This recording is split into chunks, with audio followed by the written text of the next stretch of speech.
It's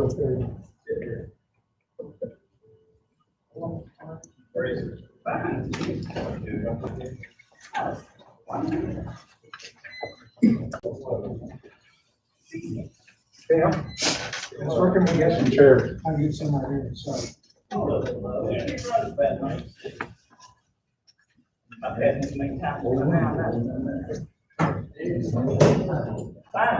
Put them in this phone. Let me fog up my glasses. I hate it.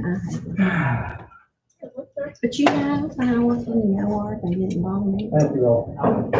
I never even thought about it. Pretty. Is it cool inside? Yeah. Maybe that's, I don't know. I just never thought about it. Of course, I'm not older than that. You're younger than I am. I know. By how many months? We graduated high school together, we went to first grade together. Exactly, as a history.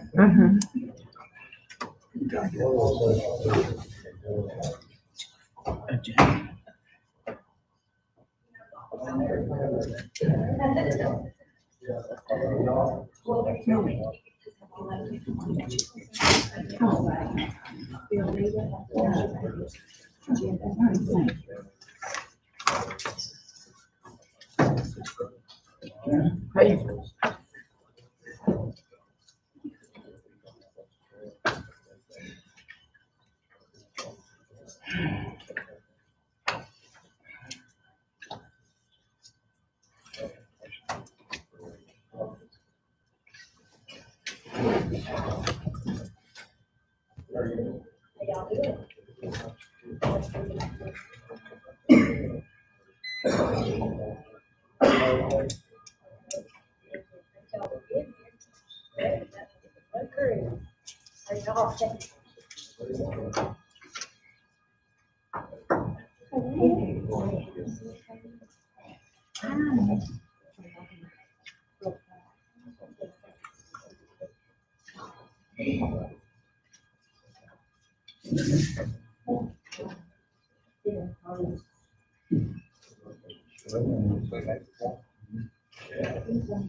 I'm still asking. I didn't have a basketball team.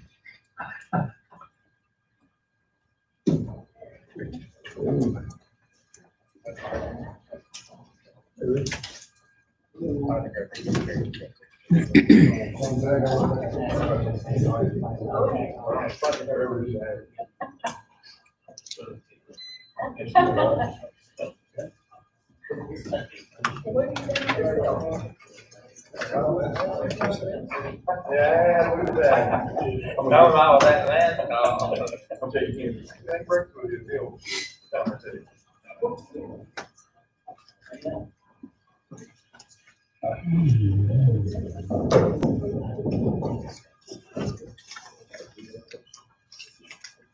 You can't hear it in there, you can't hear it.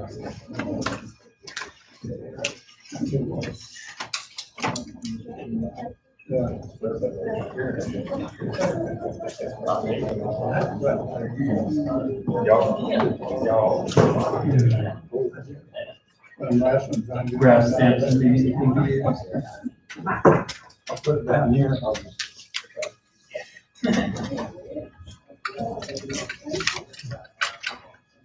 Is that why you moved to Candy this time? Is that why you moved to Candy this? Oh,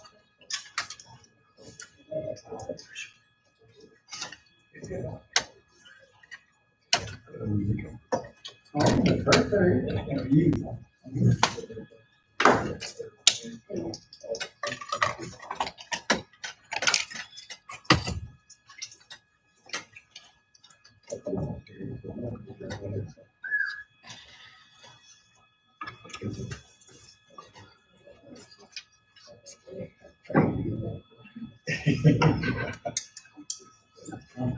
Yeah. Oh, yeah. They didn't see up yet.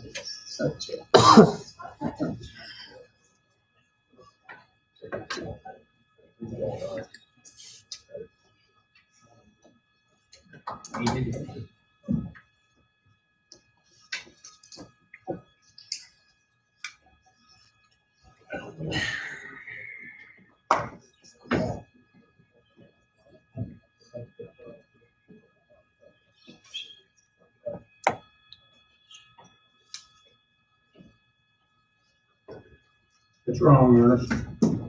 About 2 minutes. Standard horizon time. All at watch time. The new normal. It's all at watch time.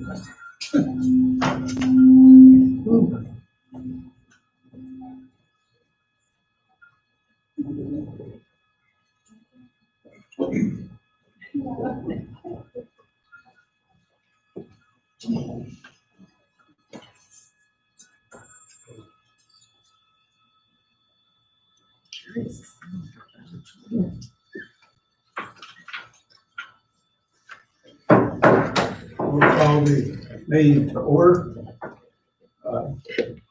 Connie, you do the invitation for us.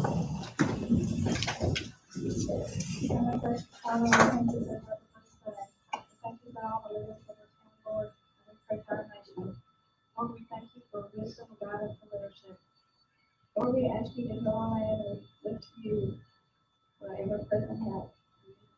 In Jesus' name, I pledge allegiance to the flag of the United States of America and to the republic for which it stands, one nation, under God, indivisible, with liberty and justice for all.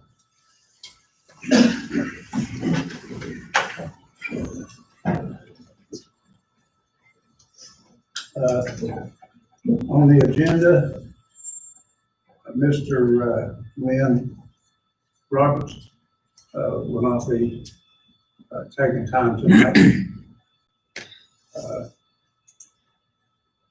Also, we want to move Laura down to the last one to speak. Any other additions or deletions? Mr. Mayor, I have a few. Okay. We can add to the closed session agenda, legal counsel pursuant to Virginia Code 2.2 3711A8 to discuss a specific legal matter, specifically compliance with a resolution concerning public comment on agenda and non-agenda items at town council meetings. Additionally, legal counsel pursuant to 2.2 3711A8 to discuss compliance with Virginia Code Section 56-484.16. Additionally, to take up a personnel matter pursuant to Virginia Code 2.2 3711A1 regarding Ms. Allen's resignation.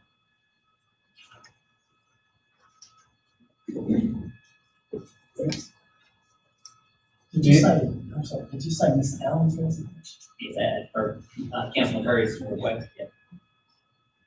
Right.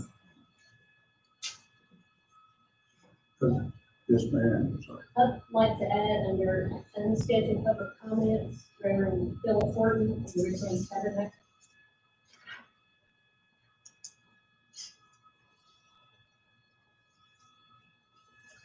Any other unscheduled?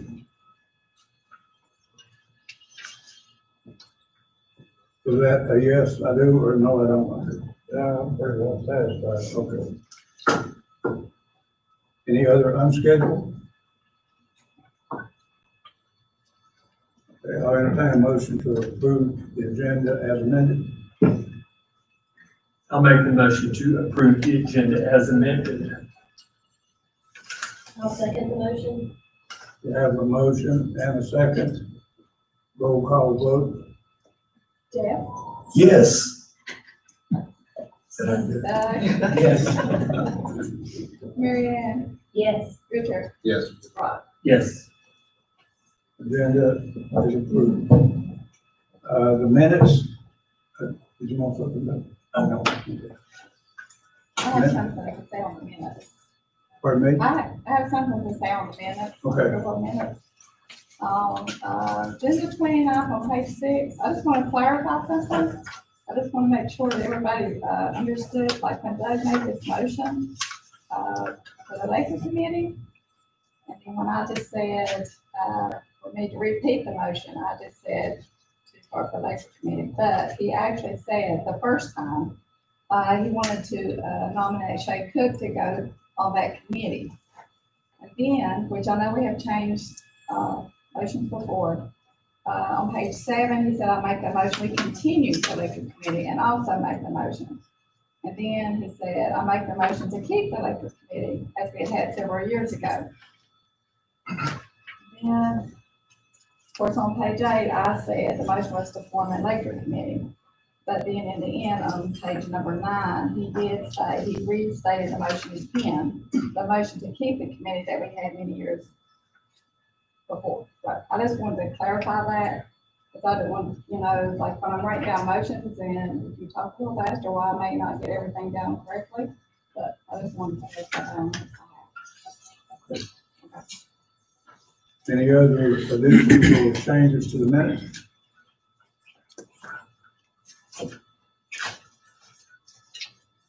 I entertain a motion to approve the minutes. I like that motion.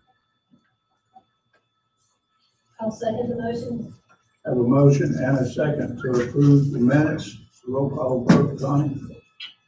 Jeff, Yes. Doug, Yes. Mary Ann, Yes. Richard, Yes. Rob. Yes. And minutes are approved.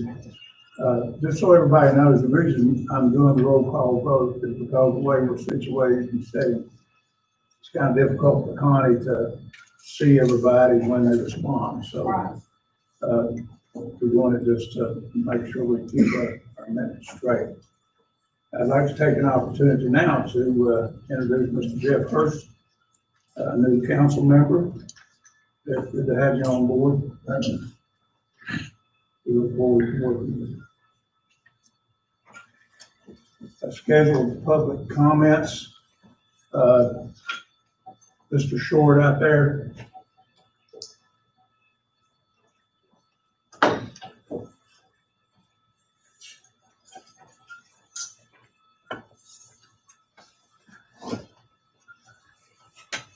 Good evening. My name is Ricky Childress. I'm here for Lily and Arthur. She is wanting to put a mobile home on her property. We went through the town and they came out and said it passed the ordinance. The reason why we're doing this is because of the condition of her daughter. She has very bad seizures and has to have someone with her at all times. And then also her daughter has a son that has a metabolic disease that needs to be close to his hospital as he can, because when his body goes down, you have very slim chance of even getting into a hospital. Just a little over a month ago, we lost him twice. And if we hadn't have been in Richlands, if we would have been at my home in Wardell, Bryson wouldn't be here. And I understand that they've got some kind of ordinance that they don't like mobile homes in town, but and I can see that because I see some around here that definitely need to be gone. But that's really not this situation, the home will be well kept and everything like that. But basically, we're just asking for a permit to put it on that lot. The town had approved it and set us up an appointment here. Like I say, Bryson and Amy both, especially when she has the grandma seizures and stuff like that, she needs to be to hospital immediately. As far as my place in Moordale is not a good location. It takes time to get to Richlands, and like I say, if Bryson would have been home at that time, he wouldn't be here. So we have decided, they got to have someone with them at all times. So We'd like to ask permission for a permit to put a mobile home on that property on 512 Barrett Street. This application we have. You should have an application in your handout, and it has been through zoning review, so it has enough room to put it there. There's all setbacks in place, so it's legally sufficient to put the conditional use permit. I had a question. You said Miss Archer, or is it Miss Short? Well, short, I call her Orchard. Okay, I just want to make sure we get the Yeah, right name on it. Yes, Okay. yes. All right, it is Short. Though. yes. So it's legally sufficient to place it there in accordance to the zoning ordinance. It just requires a conditional use permit from council to do so. Okay, the question I have is this different than Mr. Roberts? It's the same situation, correct? Same situation. And with Mr. Roberts, we felt that we should turn that over to the zoning commission. I think it was, I don't remember the exact motion, but it was referred to the planning commission for their comments. I think it's basically what it was referred to. You know, I'm not quite sure what that means. I guess the planning commission knows it's legally sufficient, so I don't know the answer to that. But I'm sure they'll listen to the same, if Mr. Patrick, Vice Mayor, so Children. Childress is willing to come talk to them. We can put them on agenda Thursday if you want to go that way. It's certainly up to council. Well, I'll let council comment on this also, but, my opinion is we've got another situation, not exactly, but another situation of a trailer. And a guy wants to put a trailer on his lot. And we've actually, due to this virus and stuff, we've put him off for the last 6 months, I suppose. 3 anyway. For Yeah. sure. To meet with the, Planning commission. planning commission. They're meeting Thursday night here. Yes. I would encourage you, my point is I would encourage you to come and talk with them, but unless any council have any, Mayor, yes. Mr. Roberts, trailer request, mobile home request was referred to the planning commission, and we've not taken it up because we haven't met since February. Right. And after February, we had March, April, May, June, dealing with the pandemic and the restrictions of it. So we will be meeting, I'll jump ahead just a minute to my report. We will be meeting here at 7:30, this coming Thursday night, July the 16th, at 7:30, right here at the, this room right here, and you're welcome to come. Okay, I appreciate it. I think If that's, that's what council wants us to do, I want to add that. I would ask for a consensus at least. okay. Any other comment? I definitely sympathize and see the need medically. And if we didn't have someone else, then he's been very patient, 3 or 4 months waiting. I Yes. think, to be fair, and since it is just 2 nights from now, do you think you could attend the planning commission? Yeah, because we've been waiting a couple months at least, you know, and, it was just, couldn't get into a meeting or anything like that, you know, kind of this virus thing going around. But yeah, 2 more days, I'd be more than happy to wait, you know, because really, these mobile home parks, I'm a country person, I'm not a town person. I'd rather live in the country. But with Bryson and with her, you know, there's no possible way, you know, because can't leave them alone. And, you know, someone's always got to be with them. So, and you got to be close to a hospital. And what changed my mind on the whole situation was when Bryson, he went into anaphylactic shock, and we lost him twice over a pickle. And that, you know, told me, hey, the country ain't gonna work, because I was gonna put it up in paint. That absolutely changed my mind right there. And the doctors is, you know, she's got a letter from the doctor and everything stating that he needs to be as close to a hospital as possible. He's got a metabolic disease,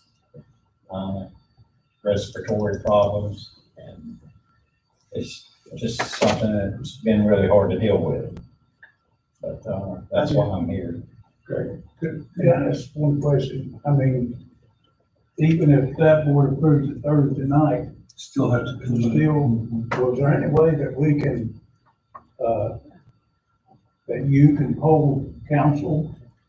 I don't know, you have to, I would think that that would still need to come back in front of council, unfortunately. I mean, would we have to have a meeting, or could we attend whole council?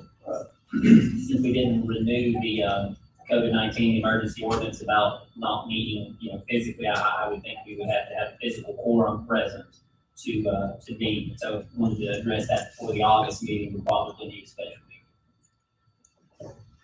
We have, in the past, granted conditional use permits for mobile homes with medical issues. I recall one of it, Moselle Mobile Home Park, that, Mr. Cook came to council before us and asked for, and we did grant it because of medical problems.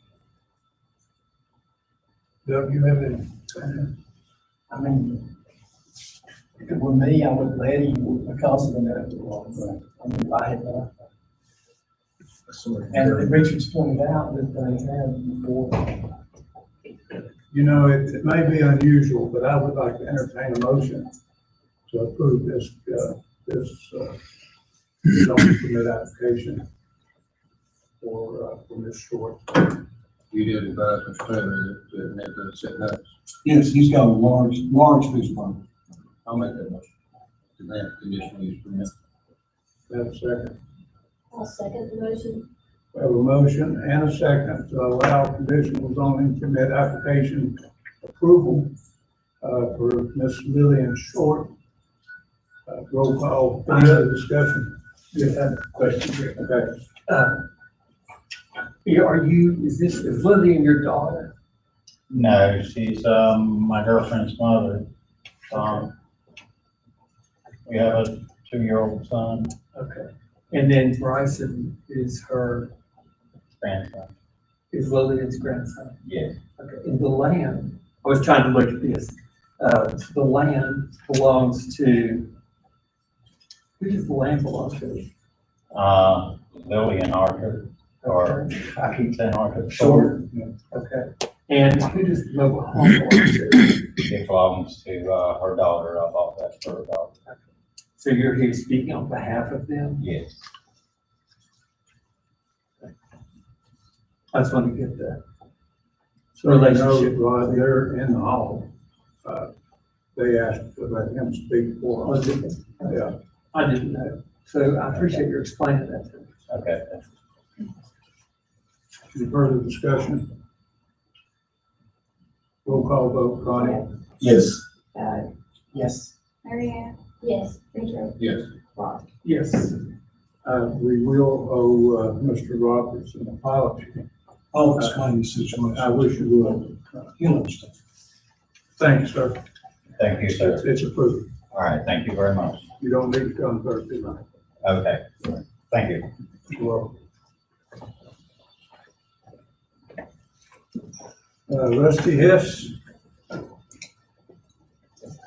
Rusty Hess, is he here?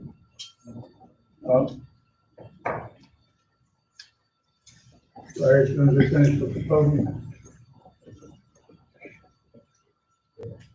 Okay. Larry Johnson, 205 Country Road again. I just wanted to check on something that I had actually, when I was on the council 2 years ago. We had kind of got a little ahead of the curve with the ATV trails. And what we did was we went ahead and approved for the chief of police to get with VDOT and approve a route through town so they can visit various residents, or I'm sorry, restaurants and other retail outlets that they could, without getting in the residential areas. And I was just checking to see if anybody had ever done anything else on that, or I guess Rick would probably be the one to ask that, but he's not here. We did meet, my staff met with VDOT on a limited part of that and found out the difficulty in doing anything on bypass. 460 bypass there, that's pretty much a no all the way around, VDOT. So that was just kind of setting the stage of what might be needed for talking, about the ordinance from the other streets. So it kind of limits, the limited access is definitely off, but even some of the areas down at the Doran area, it's still tough to do it that way. So it wasn't an exact, emphatic no, but it was, you have a hard time kind of no. So, And we anticipate the problem because I think there's a code about crossing the 4 lane. yeah. Roads and everything we have to learn. So, But that's all the limited discussion that we had. Now legally, I don't know, I know currently, I'm not sure that Mr. Cook or Mr. Brown either one did it. Or they did. Is the idea of coming off up here at Big Creek, is Yeah. that, Yeah. Is that still viable, or? I think they're still working on it. I mean, that's the place where it would be really the easiest to do. Yeah, but still we ran into the problem with the 4 lane highway basically through town. Because I think something with the people, I'm sure Mr. McLean is more familiar with it than I am, but I think there's something in the code about crossing a multi-lane highway. We wouldn't be crossing, we understand, not that. Well, I think riding on it too, I think is a problem. Because they would have, we actually have multi-lane highway basically going through town because of the business restrictions. Yeah. Yeah. And I did have a quick question. I've been asked this a million times, and I just kind of want to get it out there for everybody. For some reason, everybody thinks Doug doesn't live in town. So I'm gonna let him clear the air right now. Doug, where do you live? I live in Richlands. Okay, where do you live in Richlands? 541, Fantastic. Okay, see. All right, now, another thing I want to follow up with, Ms. Malo and some other people, even Doug, I think, had brought up a question about the difference in the utility rates between people live in town, people live out of town, or live in the old, or the new part of town, which would be Hidden Valley mostly. So, I took it upon myself. I actually did a FOIA request for several properties throughout the town, some in town, some outside of town, as a comparison. I also did mine too. When I got that, I found something really interesting, and with one of the properties, and I just want to verify that was 541. When you look at that property, and actually I have a copy of it, I'll get it over here.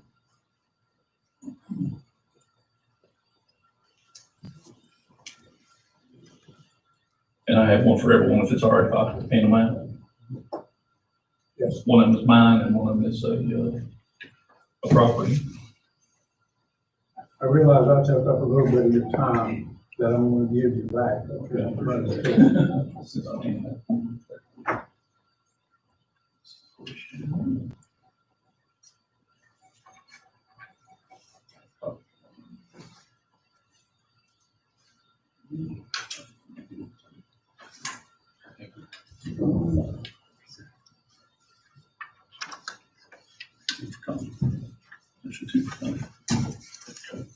I have mine, compared. The interesting part of the longest one, the reason it was broken, it was on 2 separate pages. So I put them all on one page, just like on paper. It's like looking funny at your Walmart, you print out a bunch of papers. Okay. Now, when you compare those two, a really interesting part, like I said, it's below the yellow line on 541. If you take a look at those, it actually shows that, especially in comparison with somebody like me, we're never home. We're 2 of us, no kids. We're gone at least 10 hours a day. So, we don't use an extreme amount of water by any means. But when you compare those two, there's a significant difference on the 541. If you look at about February of 2018, it goes way down. There is a couple months in there. There's actually 1 month takes up the majority of the entire usage for a 2-year period. We've always had speculation, but one thing you can't change is water usage. You can put timers on your lights, cut on and off. Shoot, I can turn my iron off from my phone.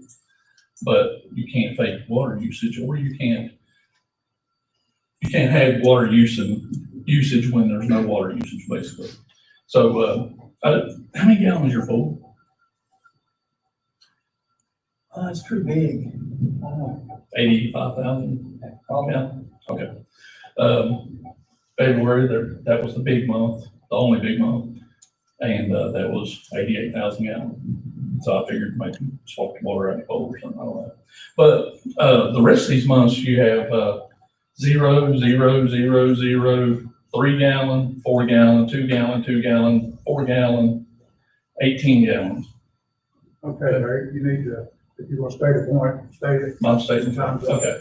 My point is that, by the Code of Virginia, and actually, if you look at, the definitions of a residence, and you look at the election law, the, 24.2-501 states the qualifications for running for an office or maintaining an office, and that requires you live in the jurisdiction in which you are running, okay? An overwhelming number of these, more than half, are definitely no one lives there. Or, quickly, sorry, making a point. My other point would be if, there's only two things that would explain it. Either A, someone doesn't live there, or B, there's some sort of favoritism. Okay, so. Okay. One night. Thank you. Doug, I think I should allow you, I could vote if you want. Okay. I have a well, which I use, and I can't drink fluoride in the water. So I only use the city as a backup in case the well goes off or something happens to it. I have a letter from the town, where the employee, we put a backflow meter. Because of the well, they wanted to make sure that the well didn't feed back into the town, which everyone's welcome to see. It's from Hobart Lester. I am the town Richlands employee and supervisor. I went to the residence, Douglas R. Ratliff, 541 Plantation Drive, a few years back. The purpose of this visit was to ensure there was not a cross connection between Mr. Ratliff's well and the town of Richlands water supply. There was no cross connection. In addition, there was a required dual check valve backflow device in place. If you need any information, Larry, you may go to the town. Okay. I've, at one point, 2 or 3 months, my water had a leak in it. And I've got a Collins with Ratliff Drilling where I spent $1,900 and some on the line.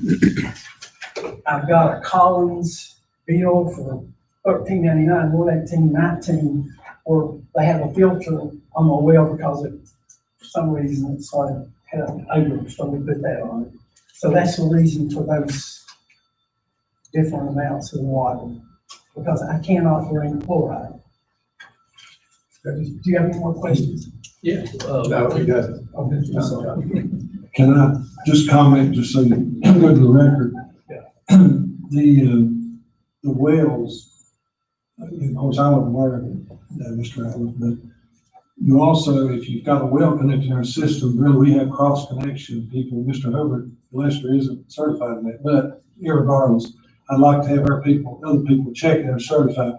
And then there's the problem with sewer. You use more water than we don't know what went down the sewer, so there's no way to know how much you used there. So you've got to make arrangements with the front office to pay the additional money, because we give you a minimum bill on zero usage, because the sewer is based on water consumption. So there's a code section on that too.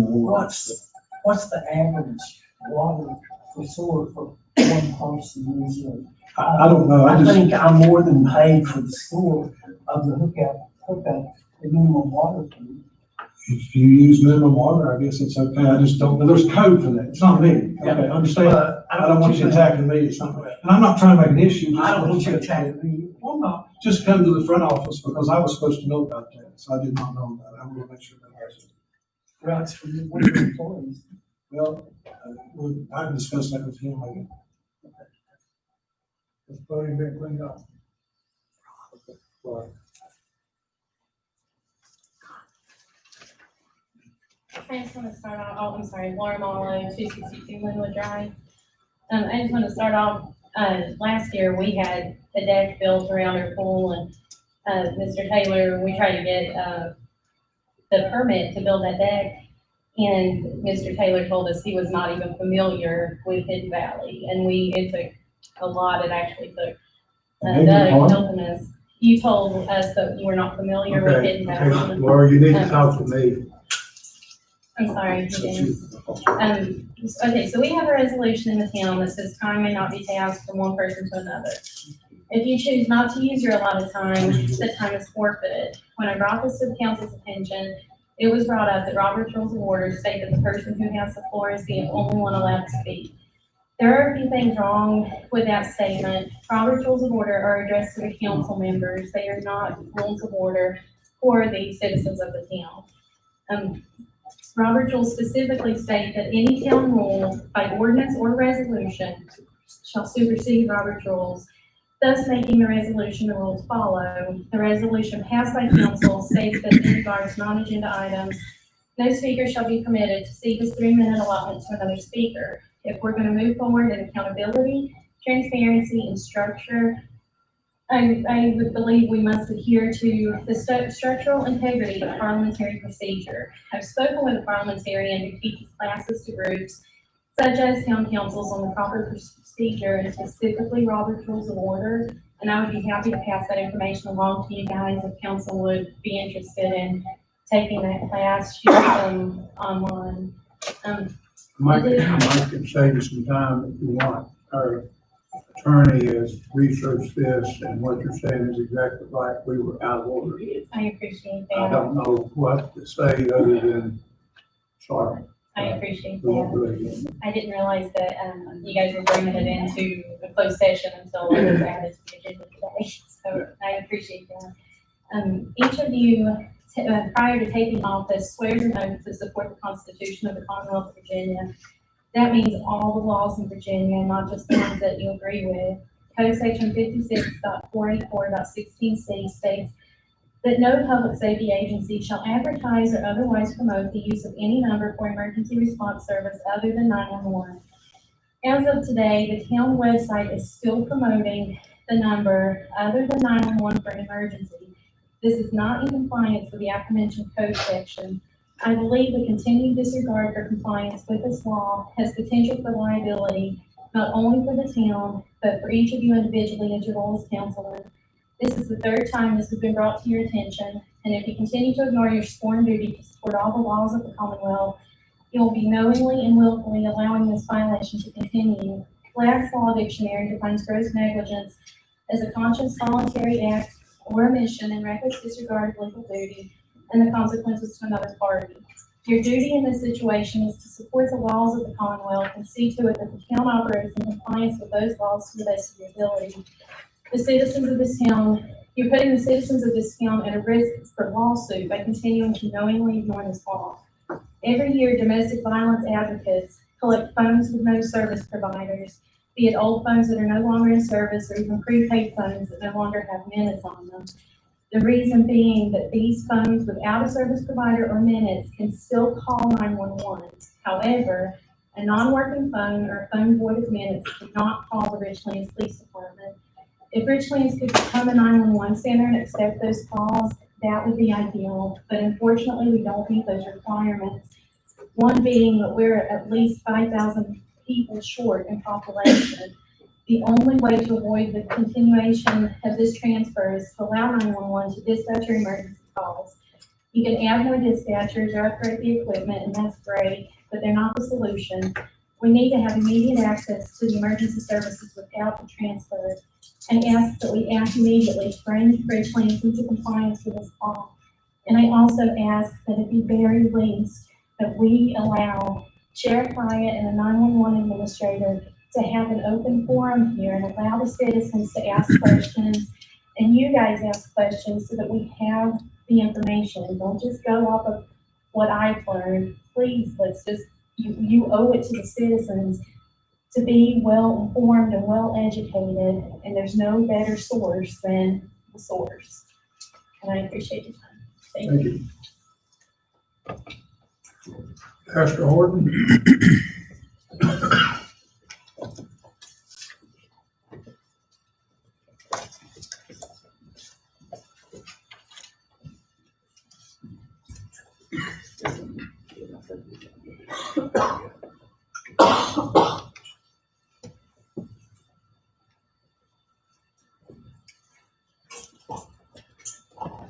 Good evening. How are y'all? Well, Appreciate you taking your time to perform this great public service that you do. It's not an easy job. I'm here this evening on behalf of the Richlands Tabernacle to request an easement there on the corner of Rockbridge Avenue and 4th Street. The original building there was of the old church. It was built during World War II. And so they, on the corner there, it's built 40 inches off of the right of way. And the town of Richlands has a clincher out of coal and iron laid out all of those streets with a 60-foot right of way. So anyhow, it's 40 inches off of that right of way. And we got major flood damage and floods back in the spring. And so we had airlock. It was a 5-foot airlock, which we'd gotten approval years ago for that to come out on the city property and right of way. And we took that off because we had to go in there and turn on all of our ductwork and put in all new ductwork and re-insulate and then have it remediated and all of that clean. So we want to put a flood retaining wall around the school area. And also we want from the back of the school over to the family center, we would like to put a 4-foot wide covered enclosed walkway to protect our children.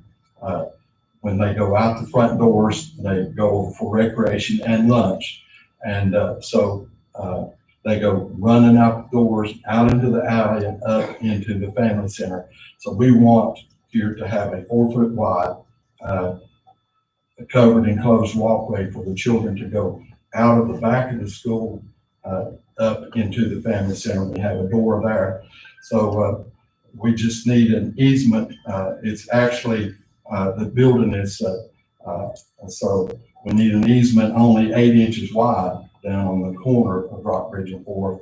And the building's built skewed off the property line there, up through there. So, and it keeps narrowing down, but we need so a total of around 100 feet easement long, but it'll be from 8 inches wide on one end and then increase to about 2 foot on the upper end. And so I've got copies of the survey and stuff, as you can see. I'd like to pass those out.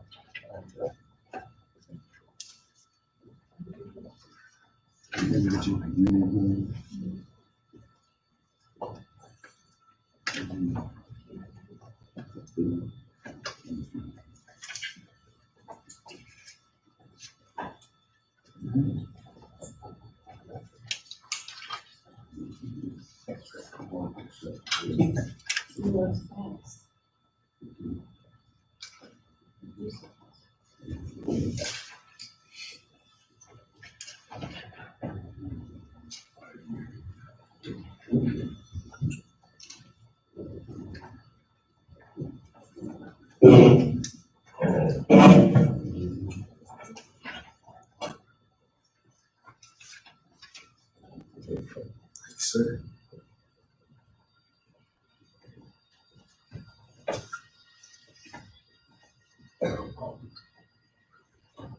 Are you saying that's an alleyway between your school building and family center? Are you saying that's an alleyway between the school building and the family center? Yes, sir. The zoning and code required that we do a 5-foot. We wanted to put them joining, but they made us separate them at 5 feet. And it is, it could not be any perforations in that. So the new building is 65 by 100. And it's just a gymnasium and lunchroom is what it is. And, so we have a total, it's 8 inches. We've got 40 inches down on that corner, but then we want to come on around and, at the windows of the school, we want to pour concrete up level. So if there's a shooter or any emergency that the children can actually unlock the windows and step out. And then we want to build a flood retaining wall up above the 100-year floodplain, which will be, significantly high there on that corner. And so the building is 66.5 feet wide, and then there's 5 feet between the buildings.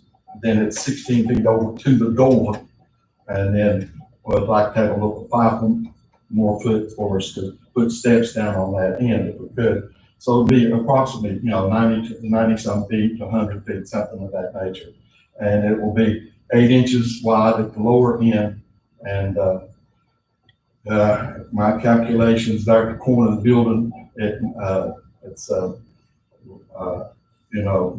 it's 35 inches, so we'll need 15 inches there. It'd just be a little pie-shaped deal. That's what we need.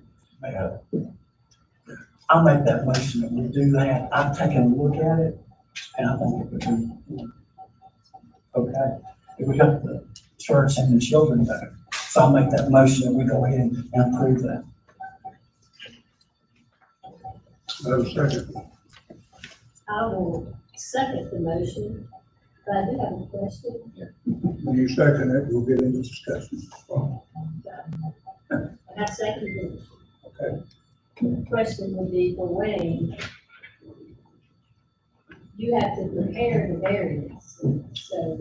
Correct, he was asking for an easement. I would imagine the town would need to execute a deed of easement regarding the specifics of that. Shouldn't take long. I mean, provided we've got a description of the easement, that can get turned over. I think we're dealing with two different issues here with the alley and the. That said, I think we can, if we want to grant the walkway for the alley or cover for the alley, I think we need to ask Mr. Horton to request the alley to be abandoned or for us to sell the alleyway to the church. Let me slightly rephrase that. In the event council can give me some specificity as to the scope of the easement, I can draft it rather quickly. Yeah, I think we have two different issues. And I wouldn't think we'd sell it, we'd just grant it, wouldn't we? Still requires a deed of easement. Yeah, but wouldn't be sold. No, the deeds can grant a lot of different things, easements, each one. It doesn't necessarily have to be a property right. Richard, excuse me, that aisle is your property. I think you might be confusing it. And that separation between the two buildings is still his property. It's not town property. Okay, he was calling it alleyway. Yeah, it's just an alleyway for him, but it's not a street alleyway. No. This is a 60-foot street. It's really wide. And it's nowhere near the sidewalk either. No. Because there's quite an area there between the actual sidewalk and the, So, I'm not for it against it right now. I haven't looked at it, and it's pretty complicated in my brain. Before I would vote yes or no, I would rather look at it. Is it okay if we come down there and look at it? absolutely, I'll be glad. That's me before I make a decision. I'll be glad to meet with you, Joe. But There's there's some another motion, thing. and I'm strongly encouraging you to do that. Okay, so here's the other thing. The land between the family center and the church, is that where it's sort of a narrow piece of land to separate the two buildings? Yes, sir. Was Code that- required that, but Yeah. we do that. Wait, was that granted by the zoning board of appeals? No, it's just that it didn't have to go before the zoning appeals board. It did. I wasn't sure. I'm just asking. It was just a code requirement that you can build those buildings 5 foot apart, and there had to be, when we built that new family center, because we had windows, but that whole 100 foot had to have no perforations of anything. And so that's where it is. And it is 12-inch cinder block, with rebar through, and what they call a bond beam. Every 5 feet, they put the two runs a rebar, and every 2 foot, they put, the rebar up through, so, I mean, it's it cannot be perforated. And we've had to fill that all with concrete. But it's to make sure that if one building that catches on fire, it won't burn the other one down, is what it's designed to do. I'm assuming the walkway will be freestanding, won't be attached to either building. We'll have to, it'll be all metal and concrete that we're doing. But we'll come up with concrete to that and then come on up with the wall, but it'll be all solid metal. I was just thinking if you don't attach it to the buildings, if you do attach it to the buildings, you're gonna go back on your word as far as keeping the two buildings separated, you see what I'm saying? I think it cannot be any perforation, so there'll be no perforation to that. It won't be. Because we already have the door is on the street side. Gotcha. And so you can come So they're out not of the back going of the school, walk up through there and go into a door that's already there. Okay. You'll see that when you come down. And, so. Would you rather us, and Doug has a motion before we respect the parliamentary procedure, and Mary has a second. Would you feel better if all the council came up with this here? Well, There's a motion on the floor, we gotta follow the motion. But we do have a motion and a second. We have discussed it, so let's do a roll call vote on that. Connie? Jeff, Yes. Doug, Yes. Marianne, Yes. Richard. Yes. Rob. I'm staying simply because I don't understand it. Okay, motion carries. Thank you. Thank you very much.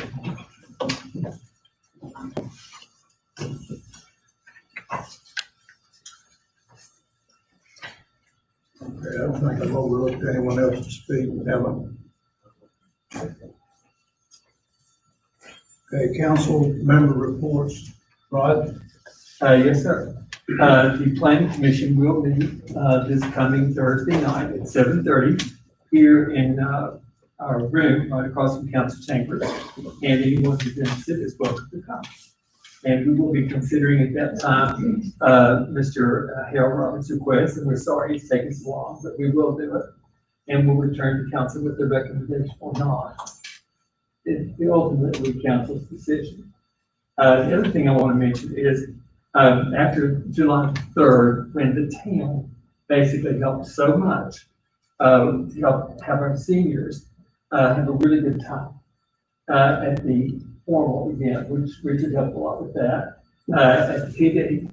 And all around town, I've gotten more compliments from people, positives about the town than I could possibly tell you. All around the town, adults, parents, grandparents, students, Richlands High School, and their guests from High Acre 11 and everywhere. We seem to have a certain draw. We draw people here. That's a good thing. And they complimented our town. There was a lot of photography that was taken at the section house. Also, I saw photographs on Facebook of young people at the town hall, in front of the lunch sign, at the library, and other places in town that are very significant. And all these have happened over the years through the efforts of a lot of people. But sometimes we just don't realize it until we have an event like that, how powerful these images are and how important they are for the general public. And they really appreciated it. Not only the pictures that were taken, which are physical evidence of people enjoying the town, but the sentiment. I met people I hadn't seen since I played first. It made me feel so good. And I wanted to pass that on to the members of council and to the public, that this very positive time, this positive evening has paid off the dividends. They have intrinsic value. You can't put your finger on it. Thank you. Richard? I spoke to Mr. Taylor a few months ago about I guess it's a backflow valve over there across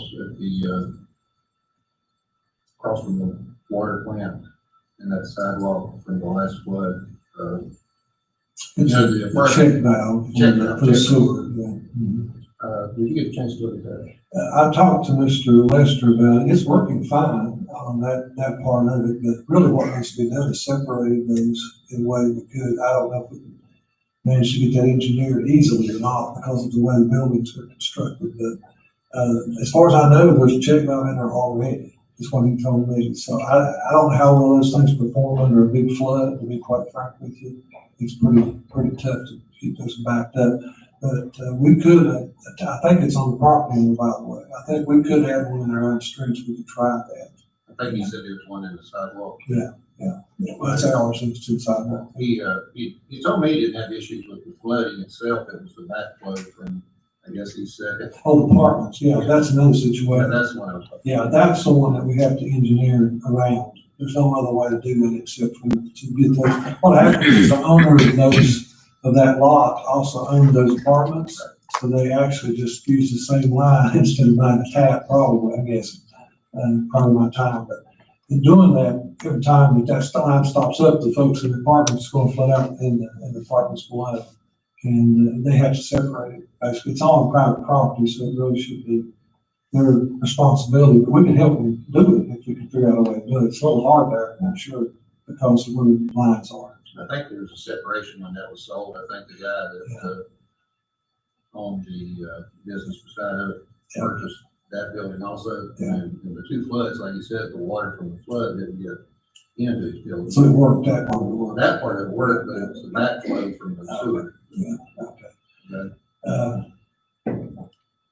What happens in the flood too is it stops the check valve and people use it on them too. So that's tough. The only way to do that is to separate it. That's the way to do it. So we can try to engineer that and look at it. That's going to do. That's all. Mary Ann? First of all, I'd like to also comment and thank Connie and C&T, as they call themselves, Connie and Tammy and Doug Allen and Craig Dawson for the great job for the kids. Like Rod, I've heard so many positive comments, and just, I can't imagine the amount of time y'all spend, and it's all for the kids. And so many things with the parade, and then their photographs through town, and then this kind of topped it off, made a really bad ending to the school year and turned it very positive. So thank you, Connie, and your team. And then as also pertaining to Connie, I'm very sad that she has made the decision to resign as our clerk. I understand completely. It's a lot of time when you look at stack of 80-some pages that we had this time, but just wanted to compliment you for a great job, and thank you for being willing to help us out so we can find someone. So I hope there's someone listening or watching that would have interest in this position. And then, as far as the rec department business, due to Mr. Hurst now being a member of our council, he can no longer serve on the recreation commission. So we're sad to see, to lose him, because he's, I don't know anyone in Richlands more involved in recreation than Jeff Hurst. So I would like to make a motion that we fill the vacancy created by Jeff Hurst becoming a council member with Ron Portal. He has lots of experience on the rec commission, past president, and he has most graciously agreed to come back on the commission. I'll second that. Have a motion and a second. Any discussion? I'd just like to add too, Mary Ann, we spoke about that, I guess at the end of my term that we'll be coming back on. So if, it would just be till, I guess, January's meeting, for the rec commission. Correct, and terms, they start over again typically in January, so you'll have some reappointments to make, and so it could work out if Mr. Porter wants to continue. Yeah, if somebody, that's what we were saying, if somebody else wanted to come off or something, and he wanted to stay back on it. We kind of cross that bridge when we get to it. Okay.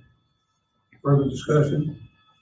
We have a motion and a second for Mr. Ron Cordell to be on the Recreation Committee or Commission? Commission.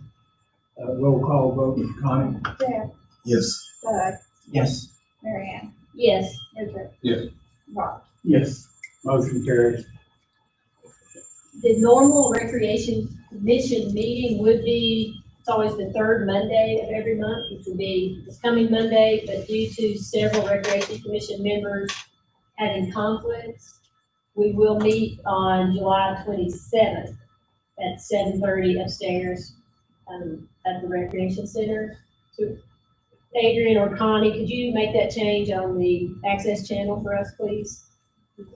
So again, it'll be July 27th, and we welcome anyone and everyone, ideas, opinions, any suggestions. But I did want to pass this real quickly around as an update.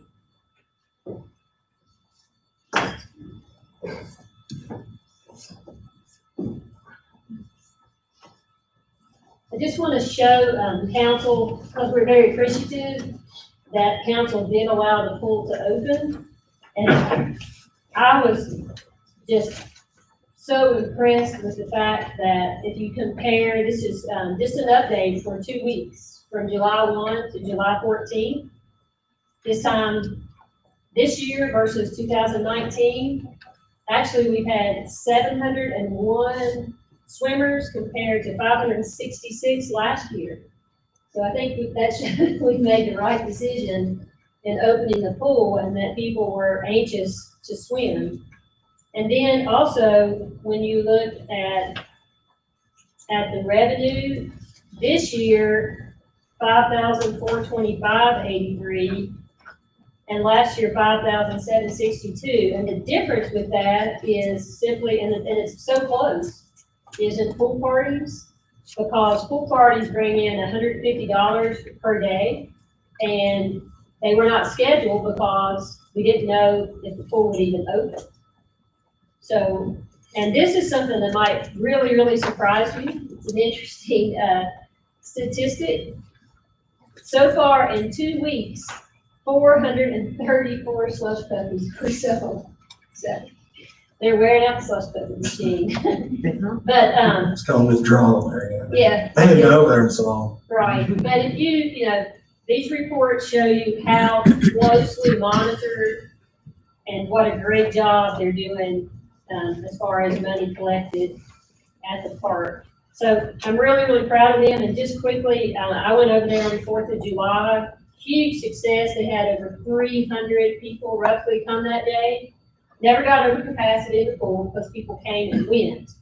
But 250 hot dogs were free, given out, thanks to the Richlands Youth Basketball League. They paid for those. I think it was Frank's. Jessica, am I correct? Frank's hot dogs, and that was a huge hit. He was happy to do it, and so I just think that was a huge success story for Richlands and for our rec center that day.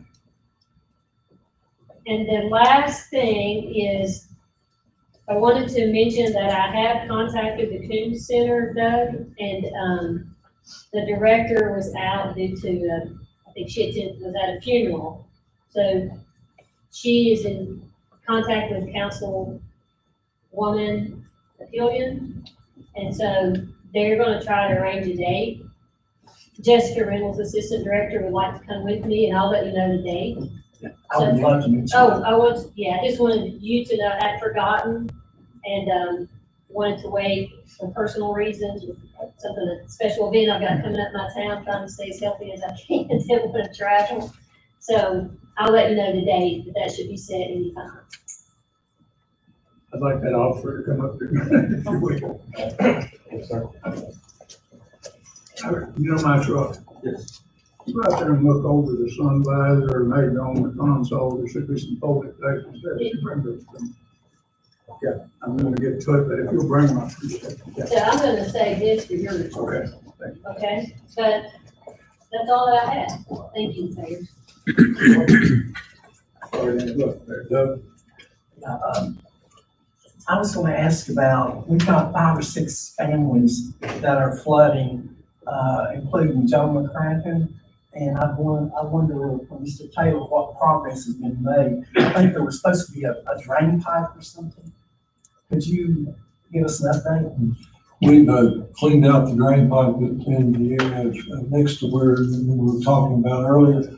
I think the railroad has cleaned out their side of it too. talked to Mr. McCracken yesterday. He's concerned about a couple of other things that we talked about. Some of them will just have to be engineered out.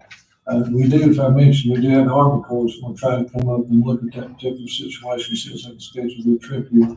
The solution is not going to be solved in just one drain pipe, that's for sure, but it's a very complicated matter. But I think Mr. McCracken is satisfied that he's going to elevate his, some of his equipment he's going to buy for the moment anyway. Was there gonna be a different drain put in, a larger one? I thought that was discussed. I don't think so. I'm aware of it. Oh.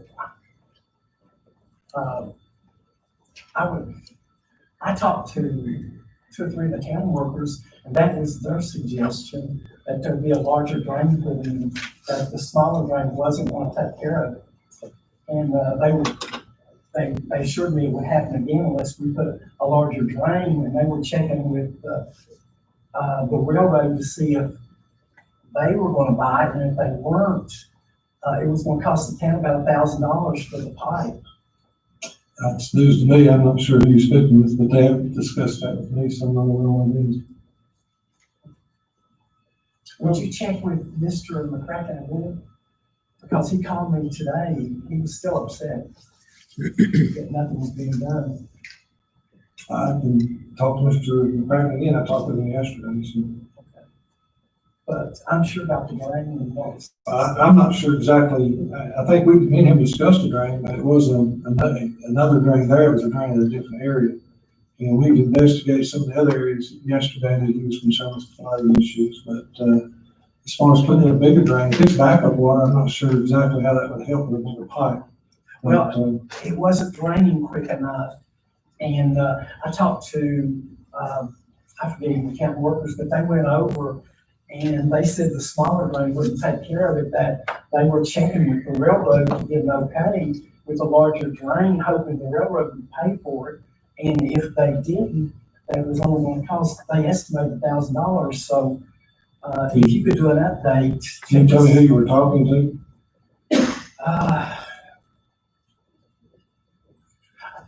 I'm not sure, but Mr. McCracken talked to him also.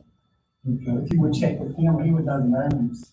All right. I've been over there quite often. I'm not sure who it is, but I just check who it is. I just don't want them to flood again. Well, I don't want them to flood again either. I mean, they flooded twice in 1 month. So if you can do an update next council meeting. Okay. Okay. And Mrs. Horton, I'm not sure of the street. She was thought the street near her, there's a lot of junk and it's not been cleaned up, and she wished that maybe that we would take a look at it. What area of town it would be? I'm not sure of the street. Okay. Doug, is that Don and Betty Horton? Yes. Don and Betty, do you know if it's in their street? I had that in my office, I can get that. Oh, the Harrison property that's burned out, is that what Yes. we're talking about? Yeah, we brought that up before. You can make it Street. Oh, Locust, yeah, okay. I think we have some legal action on that. I'm not sure what happened. Yeah, we did. I'll check the PD. Sure. I'm sorry, Doug, I thought there might be some ongoing action for that. And definitely glad you brought it up. I'm glad you remembered the street. That's all I have. Oh, one other thing, I'm sorry, what about the gas situation? We were gonna have some meetings on the natural gas, and I haven't heard anything in months. Just bring it to you guys. I do not, Mr. Ebert, of course, died. I haven't talked to anyone, so you want me to try to reach out to the new president or something? Okay. Okay. Yeah. Yes, thank you. I don't know what to do. I'm like a rookie here. I don't know what to choke or not. Listen to council member reports. First of all, I'd like to thank council for giving me the opportunity to serve this town of Richlands. I look forward to the opportunity and hope that I can do a good job. Of course, you know, our business has been here since 1930, so we definitely have a vested interest in this town. A couple things I wanted to say, and Rod sort of talked about a little bit, Mary Ann too. I thought just what's going on here in town over the last few weeks, especially with the senior pictures, I thought were great idea. I'm out usually in the mornings running, and it's just, it was interesting to just see the kids and look and try to put a face to a name and see who it is. And I know the ones that were in front of the funeral home, I sent them a text message and they were like, "Oh, cool, man, I'm in front of the funeral home," you know. But that was just, it's just a good feeling. And, you know, in the midst of a school year and, you know, of course, but especially being a senior, this particular year, it had to be tough. The other thing I talked with, Mr. West a couple days ago, Tim, I don't know if he mentioned to you about the trash problem behind the food line and the dumpster bay. Oh, yeah, we've talked about that quite often. There's plenty to talk about. Yeah, It's just tough. we have fought with that. Can I speak to that, please? We talked about that. What happens is the seclusion of that property, food line, folks just use it as a regular dump site. It's right in front of your residence. The problem is there's no way to catch them, and that's going to be an issue. I think we tried to if you put 2 dumpsters in, they'll just fill 2 and still have it on the ground. So every Monday morning we have this same issue, and we have to go clean it up. And it's really on private property, so it's really, in all fairness to our folks, I know you want a solution from us, but we're going to have a little help from Food Line Complex. We're either going to have to limit the access to the back part of the building, or we're going to have to build something that containment to keep them from dumping, because they just keep throwing it on the ground. Or put cameras up and maybe try to prosecute people or something. We're going to have to talk to Food Line or to Fletcher Bright to see if they can help us with a solution, because we just can't seem to catch them. They're pretty practical what they do. They just don't dump that. You know, they're gone. They can do it in 5 minutes and out there. You know. So I know there's been problems. There's been issues with tires. That tires. Aren't there someone we can put a lock on? Well, if they had them, they don't care about putting them in there. They just go back there and just shove it off the truck. Yeah, they just put it in the dumpsters full. Yeah. It's in the green. They just shove it off, and they're in and out, gone. They're gonna have to somehow put some security around it, and they're gonna have to try to police around the issues, because it's really hard for the town to do anything about it if they can't manage their dumpsters, I guess. So we need to talk to the management. That's the only solution I see. Well, if you need help, like I said, I'd be happy to help anywhere I can, because I'm aware of Food Line well too. But after that, I've got nothing further. Thank you. Mayor, I had one thing I missed. Okay. The Blankenship home on Fairfax Avenue that burned several years ago. I think there was a recent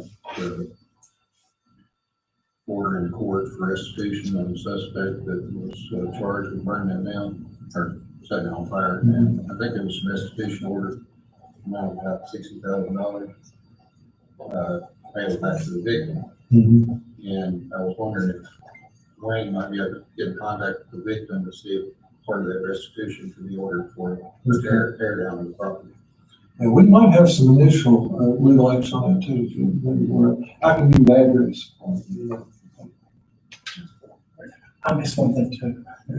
I like to think the Richlands PD, we had a problem with a buyer at the house, and of course they came up and helped us, so we appreciate that. Thank you. And I'm not sure in the valley about we've got a bear problem, and I think the citizens should be very careful, keep the trash in, nothing on their porches, because this bear was quite huge. So anyway, she had a cub, so they're very dangerous. So I would ask the valley and all over town to be alert, because we do have a bear problem. There's one in front of Food Line. I'd say we're getting there. Mr. Mayor, can I briefly be recognized? To that point, Doug, the Virginia Department of Game and Inland Fisheries, I believe, has a specific hotline for bear-related issues, and they've got plenty of good information about things you can do to secure trash, different measures. I think you can even request certain types of trash cans and trash receptacles that are bear-proof, for lack of a better term. But yeah, I can get you that number after the meeting. Look into it personally myself. Thank you.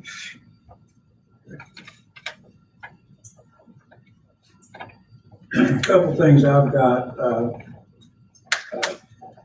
fellow here in town, Randy Lester, I think his name's Randall Lester, contacted me, and he wants to, did he talk to you about the flag? Yes. He wants to start a campaign to raise money, donations, to actually put a large American flag up on Christmas Tree Hill. And he talked about the flag that used to be at Mullen Ford. Can you add anything to this at all? It's, I can't find it, it's gone, Oh, okay. unfortunately.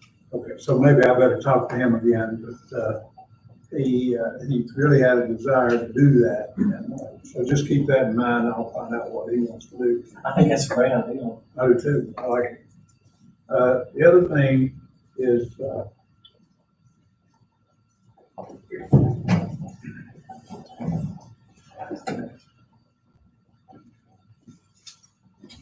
yes, sir. I don't think Jessica's here, is it? Yes, sir. Yeah, there she is. Okay.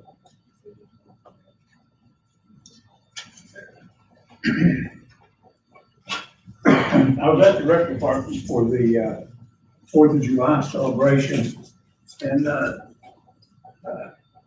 have we cleaned the podium off again? Okay. And I was very impressed with the hot dogs, with the kids that were there. It was so good to see people out and enjoying themselves. And I asked Jessica and Fred, what if a kid comes down to the rec park any day, rides their bicycle down there, and they want to go swimming, and they don't have a membership? And the rules for the rec park would not allow that child to swim. And Jessica, you can fill in the blanks here in a minute, okay? And when I asked Jessica about it, she kind of lit up because she said her and a friend of hers started talking about this last year. And this brochure kind of explains it a little bit. They called it a youth sponsorship program. I like the adopt a kid or adopt a child title better. Seems like youth sponsorship program sounds like something governmental to me. Anyway, they've got an idea. They've got the computer to handle this, to put a database of children in the computer who who need help with membership. And the goal of the program is to get 100 children and get donors to donate $15 a month to $1,280 per child. And the revenue from this could be $18,000. Some points that I want to make on it, and I'll ask Jessica to speak to it also, but in my opinion, or in my heart, I could not stand to see a child stand out there and not be able to go and swim. And these guys see kids every day of the week, all week long. They know which children can afford, which children can't afford. I would like not to make it a big application process or something, but a child that needs it, they're very aware of children that would like to have a membership and can't afford it. Her computer, she can set up a database of all the children that are being supported and the people who are agreeing to support. And it would be $180. Tell me if I'm saying anything wrong. She can set it up to do a computer payment each month. You can do it by the year. But this child, if say this child, if I support a child, and I want to be one of the first supporters, if I support that child, as I understand it, that child and I will be connected in this computer. And if I want to come in and put in $10 or $20 so that child could buy a, what do they call it, puppy slushie or something? Slushie puppy, or a hot dog, or a water, they would be able to do it. I just, can't tolerate the thought of that great facility we have over there and a child not being able to participate in it. You want to fill in any blank? No, you're doing a great job. Who was the other lady we wanted to? Her name is Autumn Lee. I don't know if you all know her, but she has, she actually worked at the Rec Park for 3 years for us. She goes to U Pike and she just graduated this year. She is now a teacher at Richlands High School. And she's also the JV girls volleyball coach this year. But she introduced this to me last year, and she had this idea. I mean, she has kind of a calling for the youth too, and she sees the problems that we see. And so she and I have talked about this. She's sitting in these huge paragraphs, via text because she's at U Pike.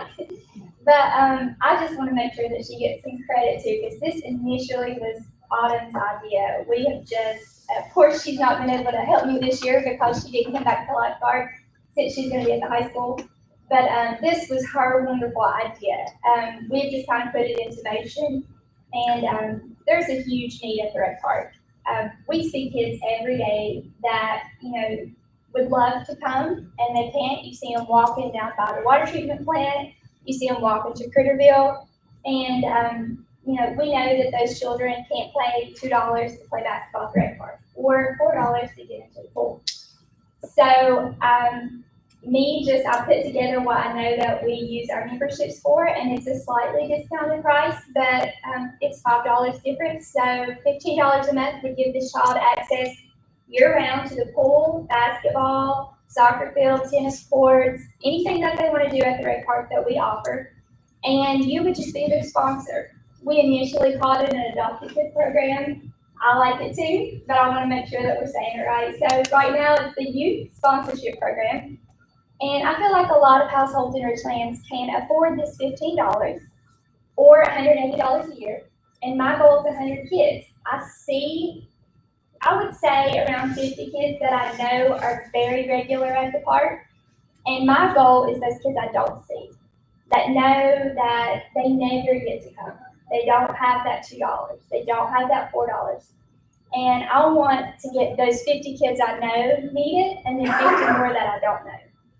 And, people can, call in or Facebook or any type of social media, they can address me. Or I've also put out my email there, my personal email, like if you know a child or even a family, if you have children that say, hey, we could really use this help.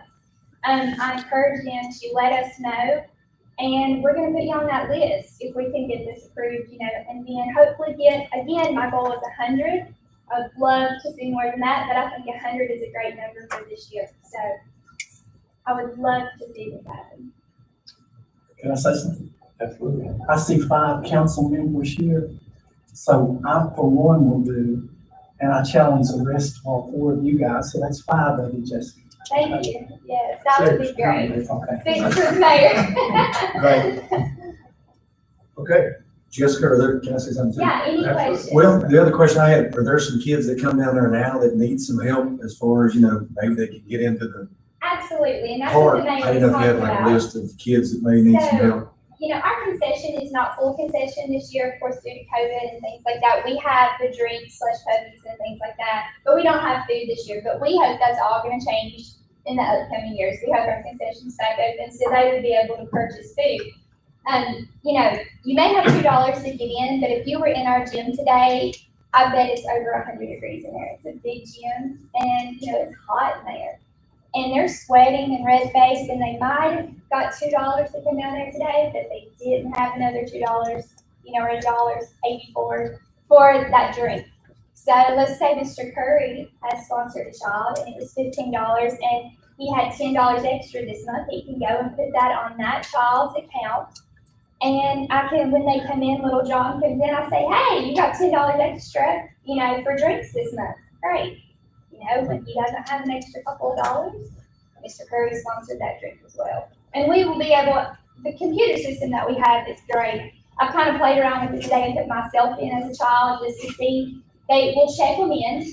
So, like if you have a child that's not utilizing it, we can call them up and say, hey, you're really not utilizing this program.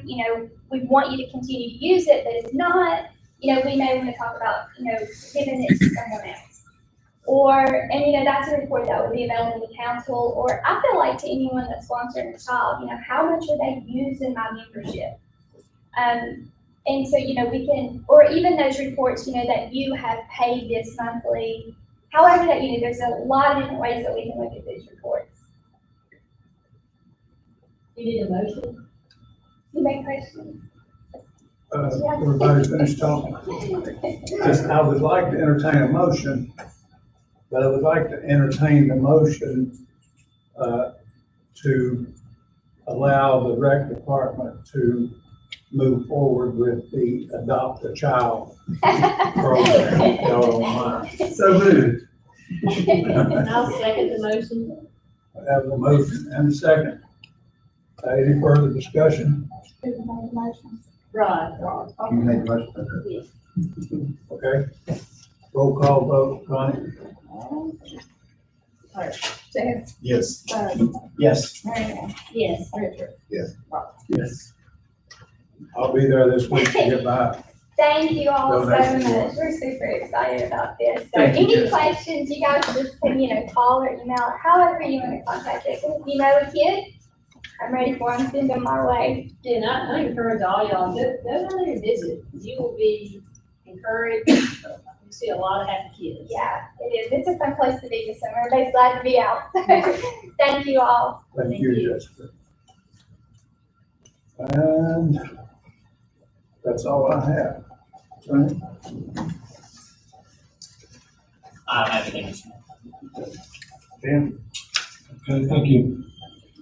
If you take a moment to pull out the documents that provided for the check register, we have two reports, one from the first month bills, actually the earlier bills from 6/10 to 7/13, and we actually have ones that we prepared for today. So if you'll notice on the first page, there was a lot of checks written to a lot of people. This is the true up month for utility refunds for people that overpaid. If you'll see one there in particular, 8170, Clinch Valley Medical Center. They overpaid by $44,000 on one of their bills, and we had to refund the money on that one.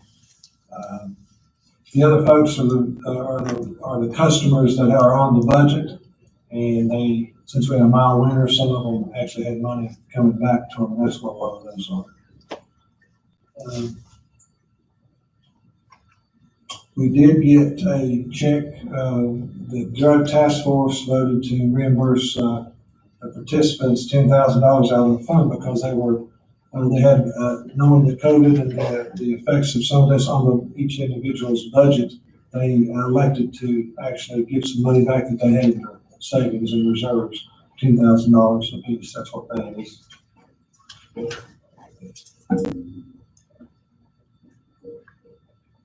We did have quite a few in the regular checks. We had quite a few annual payments that come once a year, so they were there's quite a few of those that were high. A lot of the support, software support and maintenance support for those. We also had some insurance payments, endorsements for coverage since it's the first of the fiscal year, membership dues, and so forth. Any questions on any particular one that I might can answer? 8350. 8350. Stephen did just our attorney fees. They were more than our normal monthly fees just because of workload, and I looked those over every one of them. So they're all in that. If you want to see a breakdown, we can provide that for you. Workload. Just outside the normal hourly, you exceeded your hourly, and you can speak to that, I'm sure. But I'm not questioning his work, I'm Yeah. questioning the amount. Is it outside the amount? Oh, yes, of yes. Contractual work. So Yes, it's outside the monthly retainer fee, basically. Yes, that was over the 25. yes. Line of duty benefits that's a large one. I like to bring that to attention, 8356. These are some of the impacts that the state of Virginia has on them. That was a payment that the state used to make for all localities because they passed a law that required that to be paid by the localities, but up until a few years ago, they elected to pay that on our behalf. That was part of the kind of promise that they have since they pulled that. So now every locality gets to pay that. It's a kind of an unfunded mandate. That's what it is. But anyway, that's $38,000. So we usually didn't pay up until the last few years.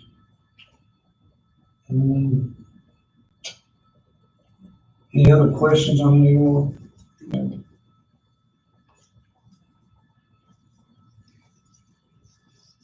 Make a motion to pay the bill. I'll second the motion. Have a motion and a second to pay the bills as presented. Connie? Jeff, Yes. Doug, Yes. Marianne, Yes. Richard, Yes. Ross. Yes. Motion carries. Item B, we have, we need authorization to draw off the line of credit, down number 3 from the National Bank for wastewater treatment plant rehabilitation project. That's the cost for the final design for the wastewater treatment plant engineering. And that's a fixed amount for just the final design piece, $73,457. Do you want that form of motion? Yes, sir, I'll have to have that in motion. So moved. Item B on, it's Roman numeral 12B1. B on. I'll second. Have a motion and a second. Any discussion? Roll call vote. Connie? Jeff, Yes. Doug, Yes. Marianne, Yes. Richard. Yes. Ross. Yes. Motion carried. Tim? Okay, item C, thank you for that. Item C, we were awarded 2 grants that we applied for the school resource officer. Grant 21-A4983FR21 for $47,254. That's for the Richlands High School resource officer. And another grant, B21-B4771 FR21, $47,254 for the Richlands Elementary School. We would need authorizations for me to accept these awards. If you don't mind, I would entertain a motion. Are those part-time or full-time positions? Those, not quite sure. I believe they were part-time positions, no, they're full-time positions, I believe. Richard, actually, you're part of that. Can you speak to that at all? I'm just curious. As I understand it, if that is regarding Richard, if council is going to entertain a motion on that, I do think you would have to recuse yourself. Yeah. It's Full-time is allowed based on the fact that, and really, it's the same scenario for each one of these resource officers. Chief Gilbert has asked for those retired police officers, and that's what one of them would apply to Mr. Brown. And also, the other one would apply to whoever they'll advertise for that to be picked. It's a full-time position. The key to it, though, is it won't exceed their VRSRS because the school is shut down for 2 months. So the hours will be the same over the year. It'll be less than 32 hours. So it's a perfect fit for the program, and it's actually encouraged to use these retired police officers just because of the demographics of them being experienced and we get along with children better, and it seems to work out better. And the program is kind of defined around that. Adrian, do you know the answer? I think it's full-time for sure. I'm not mistaken, correct? It's full-time for school hours. School hours, yes. But it would be 32 hours on the annual period. Okay.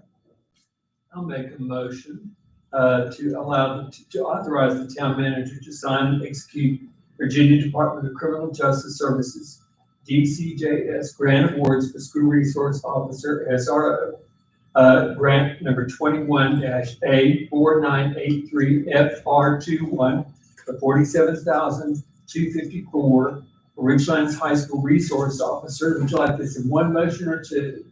Doesn't matter. And also for the town manager to authorize the signing of the grant number 21-B4771FR21 for $47,254 for Richlands Elementary School resource officer. Any further discussion? I just have one question. Of course, we gotta have an SRO person, but I would want the attorney to check and make sure that we're not in jeopardy of that grant being a full-time position and drawing VRS. I mean, I just want to make that clear. I mean, it states in the VRS that you cannot have a full-time position and draw the retirement. Can you get an opinion from the Attorney General on that? A little bit more complicated than that to get a speaking opinion from the Attorney General. First time hearing of it, I don't care to look into whatever issue you cancel. Okay, I think if you read the VRS, and I'm not, going after you, I mean, you know, you're great, okay? I just want to make sure, when you read the VRS, it clearly states no full-time position can you take if you draw your retirement. Yes. And I can, if you would like for me to do so, we have a memo that was established by Virginia Retirement Systems about retirees and SRO officers in the schools. I can provide that to council if you like. Explain how. It's basically a letter. I guess what was happening was the Department of Criminal Justice Services has this grant program to fund school resource officers. However, I'm assuming they had a hard time like we did. It took us a couple of months. No one applied because basically they're not working a 12, a year-round job, and it's grant funded. So you can have a job this year, and if the state doesn't fund that grant next year, you don't have a job anymore. Someone that has a family is not very susceptible to taking a risk of that nature. So we had actually contacted VRS first about the situation and the hours. And then about a few weeks later, VRS actually put out a newsletter to all localities, specifically referring to retirees in these grant positions. So it's an allowable thing because Richard, for example, Richard is a full-time resource officer, but he is not a full-time employee. They're two different, by our personnel policy, he's not a full-time employee. In other words, if we hired a resource officer and you're going to keep that person as a full-time employee considered by the town, then if you work them the other months or school days that school wasn't in session, you would have to pay them from the town operation maintenance budget. But VRS does allow it, but I can give that to Wayne and I can give that to council and you all can look at that. And I would just like it clarified by VRS or VRS, Virginia Retirement, yes. Yeah, my only problem is we're always hauling jobs. You had 200 applications as police officers the last 2 years. And I'm sure one of those that we didn't have a position for would like that position. And that would be great, but like I said, we advertised the job. I gave, someone asked for a FOIA request and I submitted the newspaper articles and how long we put it in the paper, and we have no applicants. Well, I know that you had, the last 2 years, you had 200 applications for jobs. But that doesn't mean they applied for the resource officer. Well, it doesn't mean that, but I'm sure they would have taken that job, a yearly job. And I'm not, like I said, I'm not actually, I just want, we're always saying, well, there's not enough jobs to go around. Okay, that's 2 jobs to me. I agree, but. And I think we should spread it around to help people. people. I agree with you. When people need jobs, they should have jobs if someone else is retired and don't need the job. But if you can't find anyone to fill the position. I think in those 200 people that you had applications, you could find 1%. Well, I'm just saying they did. Okay, that's enough. They did. We have a motion and a second on the floor. I'll abstain pursuant to code section 2.2-3115. Okay. Roll call vote, Connie? Yes. Yes. Yes. Marianne? Yes. Abstain. Yes. Motion carried. Okay, thank you. I just wanted to brief council and then miscellaneous, basically, there's a couple of things. One of them, and I talked to Wayne a little bit earlier about this. With the emergency ordinance that expired last month, we never really addressed the delinquency cutoffs policy and the policy for business professional licenses that were not being paid. So at this point in time, there's a lot of communities. I just want to make sure I understand council's intent. There's a lot of communities that have started doing delinquent cutoffs, or at least trying to collect their monies from the delinquent businesses and residents that have paid, and they've tried to reinitiate their original ordinances. Since that ordinance expired by the fall, it would look like it would go back to just the normal procedures, which is a cutoff policy, pretty rigid.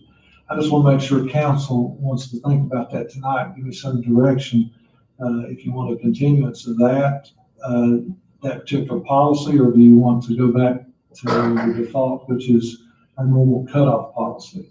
Right now, we have about today we have $44,000 worth of delinquents, utility delinquencies for water, sewer, and electric. And we have about 4,000 commercial delinquencies for business is in that particular categories for water, sewer, and electric, which is close to $49,000 with delinquencies. We also have about 35, I believe, businesses that have acquired a business license. Some of those probably are practicing their business now. So I just wanted some direction of council to make sure either we continue for another time frame, or do we go back to the original policies and procedures. I'm looking for direction tonight. So. Any discussion from anybody? I don't think we ever waived the depot. Pardon? I don't think we waived the depot, did we? We just didn't, they just didn't, most of the people just didn't reapply, so you didn't know if they were going back into business. I could tell you if some of those businesses are open or actually have elected to keep their doors closed. I don't know that tonight. But we did not enforce that part of it at all. No, that was the intent. I'm sorry if it wasn't. Yeah. Because that's what the state was encouraging us to do. Now, I don't know what the State Corporation Commission is doing for electrical utilities. I have no idea. I do know some of the water utilities are starting to do that, and some of the electric unions that are not subject to State Corporation Commission regulations are doing it. Some of them aren't doing it. So I just don't know. It's just whatever council's pleasure. I just want to make sure I'm right with it. I personally don't think we're far enough out of this hole, start cutting people's electric and water off to non-payment or whatever. It's up to council, but that's my thoughts on it. I agree with that too. As for depot, Tim, maybe you could, if you're not sure who's open, who's not open, can we have maybe staff call, find out, go back?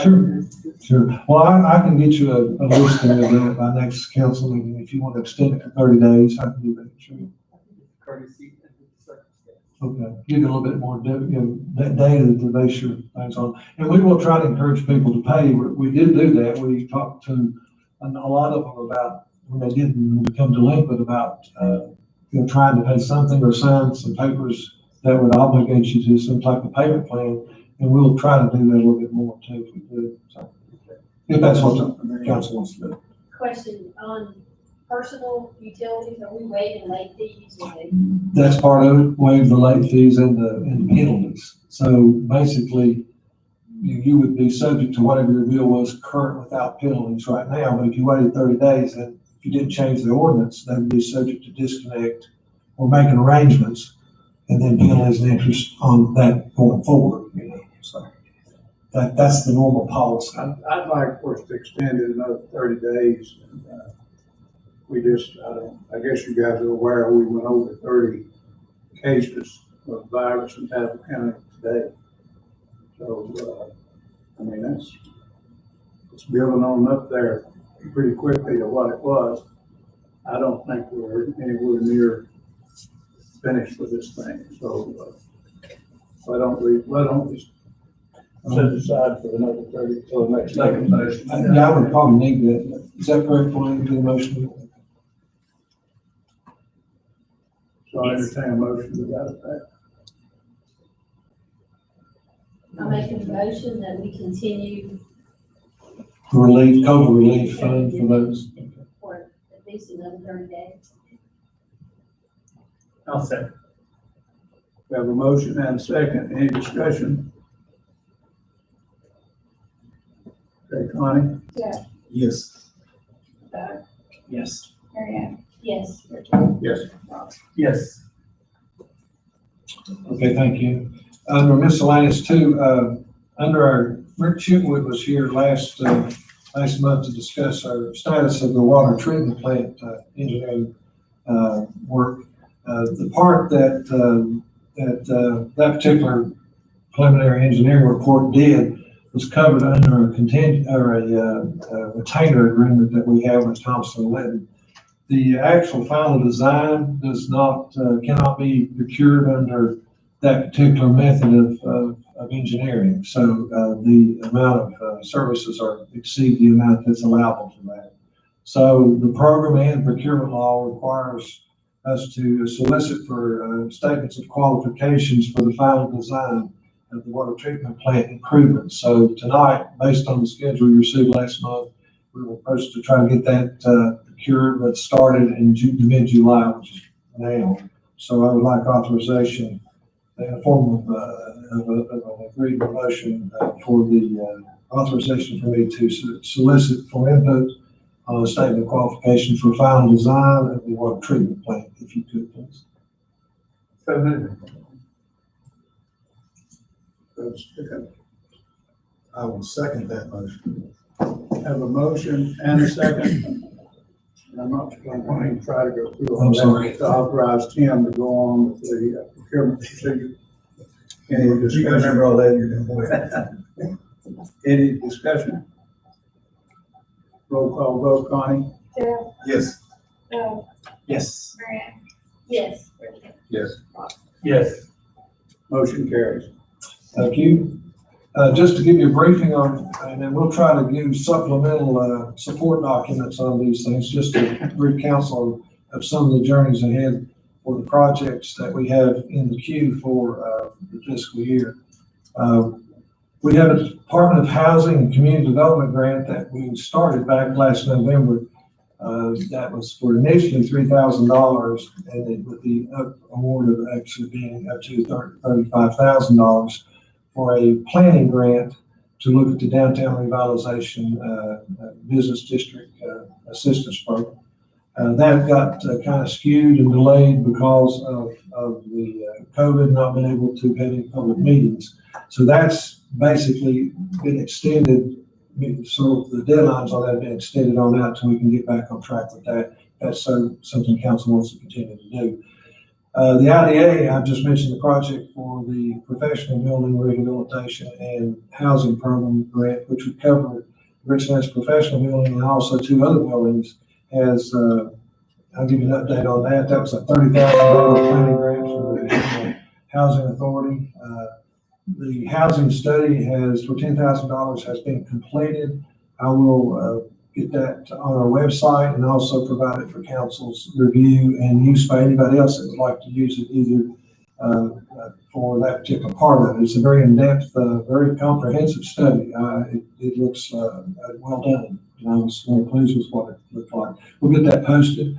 The second part, Is that for the housing at the homes? yes, the Richlands professional building, the former Knowles building, yeah, for urban legacies. Okay, was that for apartments or? The housing, yes, for upper floor type of housings, and that provided a housing study that would allow the developers, whether it be Mr. Davis or anybody else, two other actual owners, to get some plans and some very broad cost estimates for the rehabilitation of manufactured housing. The housing study would identify what type of housing, one apartment, two apartments, three apartments, whatever that would necessarily meet the demographic needs of the area. That's what that was for. The architectural concept, a part of it is the IDA has actually issued some RFPs. We received RFPs. They ranked those particular. We had 3 submittals. They ranked those in order of priority, and we are currently negotiating with the #1 candidate for that contract award. So we are in progress with that. As soon as that's done, that will provide the actual drawings for, based on whatever the housing study identified for those particular products.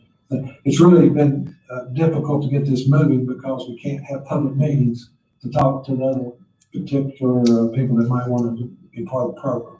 But anyway, it's moving along. Obviously, the Clinch River Walking Trail Extension Project is in our queue, and that PR was completed in October of last year. Fluoride, I wanted to mention that one. That's been a long project to get completed. Part of the problem has been getting the equipment. We actually got the last piece of the skid mount yesterday delivered. So I met with the water plant staff today, and there's one more item to get, a fireproof door, containment door. And once that comes in, then they can start to install the equipment based on, getting it demoed and so forth. So I can't give you really a best guess date because of delivery times for components and for stuff. You can just see it when you go try to buy stuff now. It's very difficult to get parts. So anyway, that is in progress. Hopefully it'll be in just the next few months. Wastewater treatment plant rehabilitation, we went over that. We will have a final design review in September at a 60% level, and we do have funding in place for that if it lines up with that particular part of the money.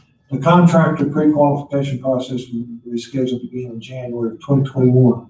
Wastewater treatment plant upgrades, also that's what we just are going for procurement now. You heard from Mr. Chitwood last month about that.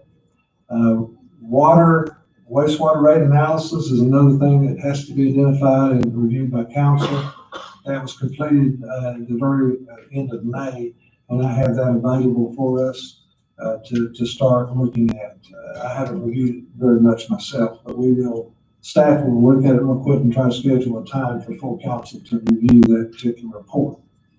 That has to be done in order for us to finalize our commitment to the good proposed rates that we were able to get from DEQ that you heard about last month. The Carriers Act funding, I'm going to ask Aidan, when you come to the podium and explain that, you've been part of that, Connie's been part of that. We have gotten some money from Tazewell County that was given to us from the state of Virginia, allocated, they had like 35 million from the federal government, and I think Tazewell County's portion is 3.5 million, is that correct? Yeah. Would you care to talk about that? Catch a little bit off guard. I like we talked about that. We just got some checks yesterday, actually, for some of it.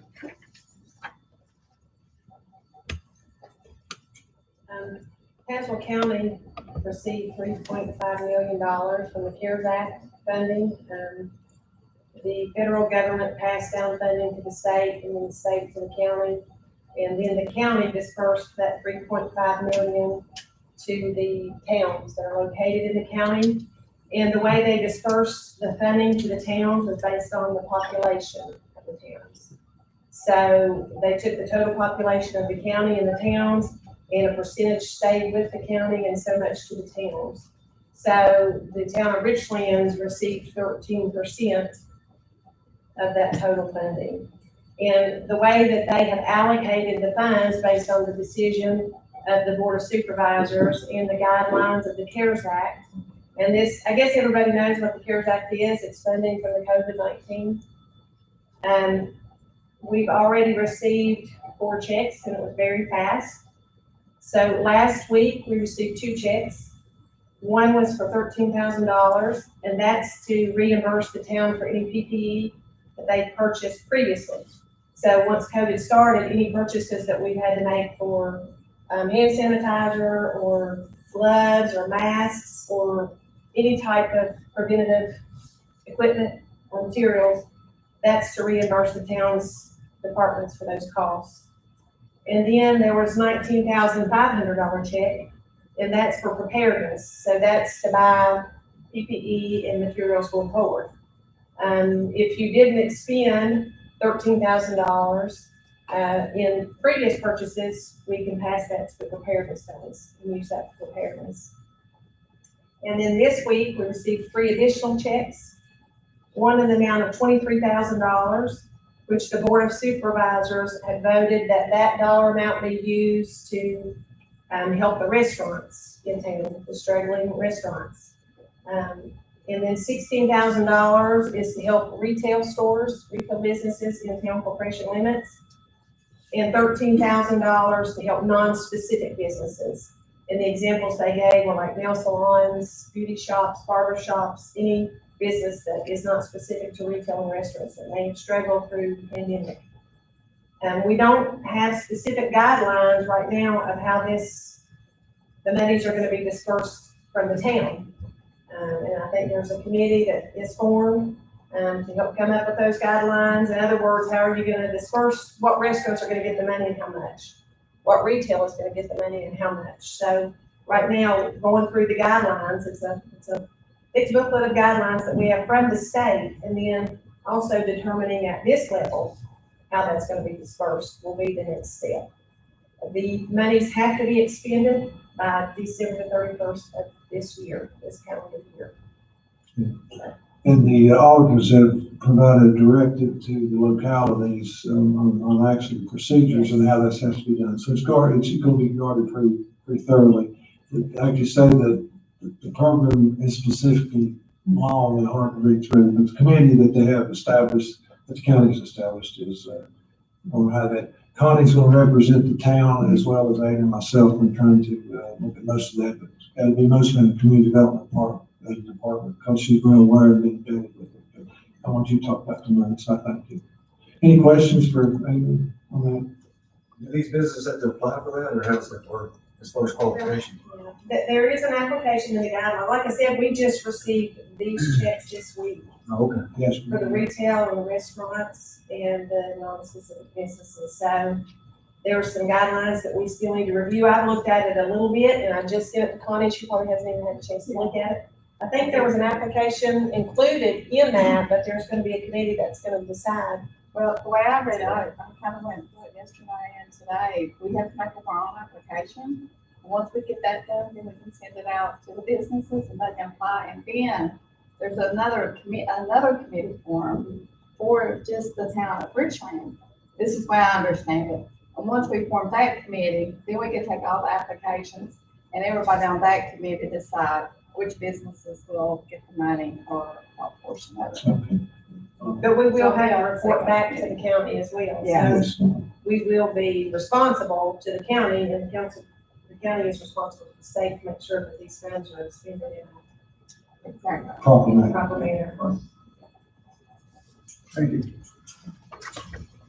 One of the other programs that we've got engaged with is very important is the VDOT Smart Scale. I've talked to the council about that before. That is the actual funding tool so that the VDOT has derived for all types of projects that they would help finance. It used to be called the 5 and 6 year plan and so forth like that. So that it's very competitive, and it's, you have to have everything in order. There's two projects, there are actually two projects that we have. Two of them are bundled, and I'll go over those just real quickly, but, and one of them is actually a self-supporting, but the signals on business, or excuse me, bypass 460 and traffic signals on 460 in front of the hospital area up to the part that goes to business separation to 460. They want to integrate those and make those a little bit more smarter so they can move traffic a little bit better for that to alleviate some crashes.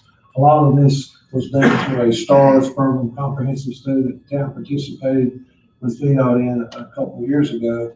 That particular study is on the VDOT website, and you can review that.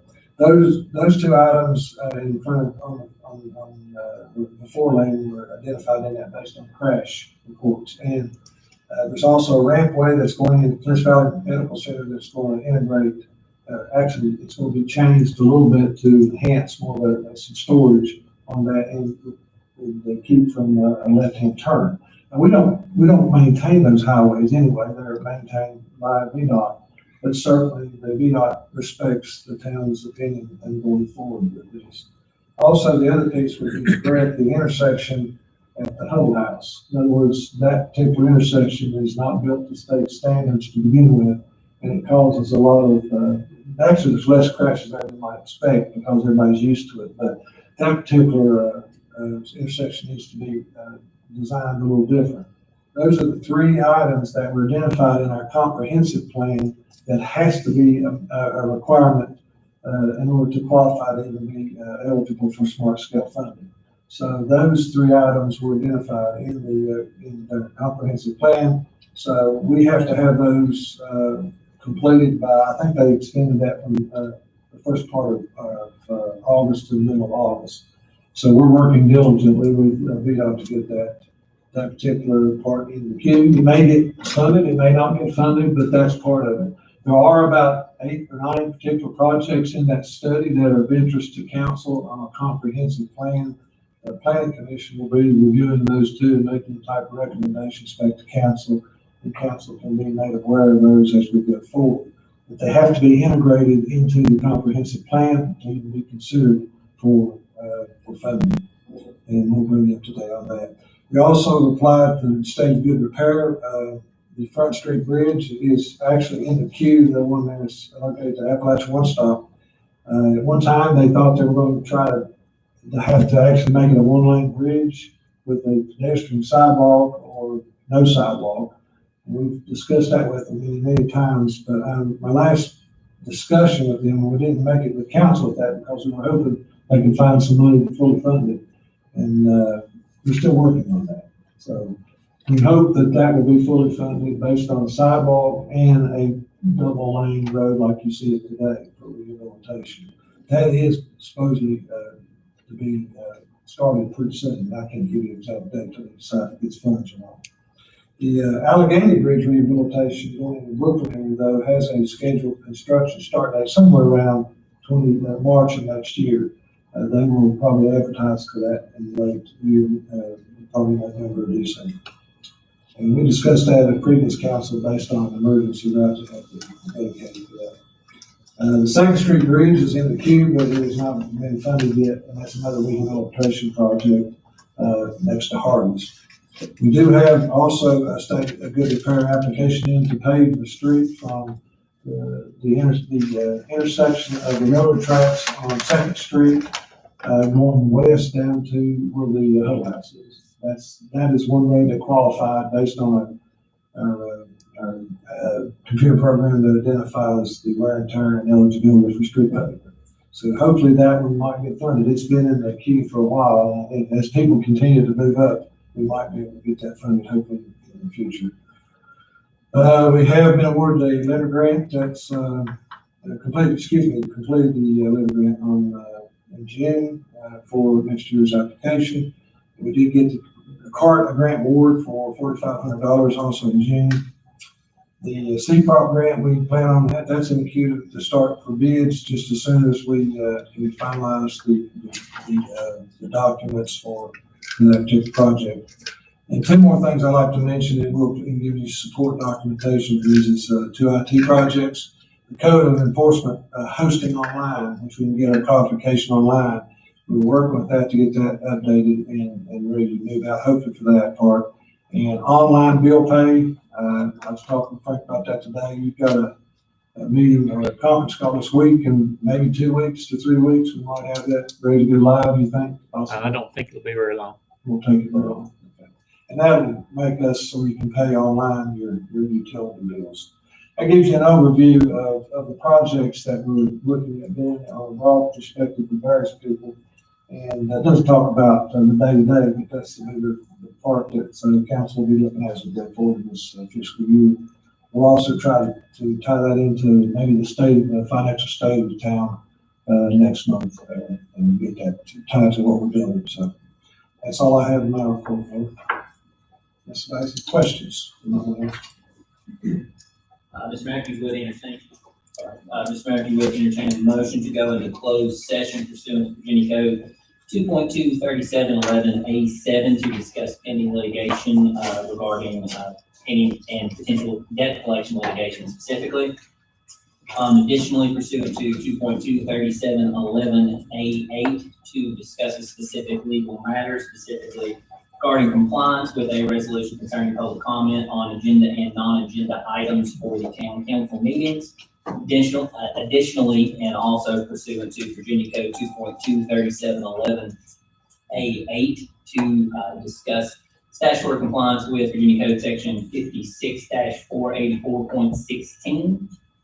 Additionally, pursuant to Virginia Code 2.23711A1 to discuss a personnel matter regarding Ms. Allen's resignation.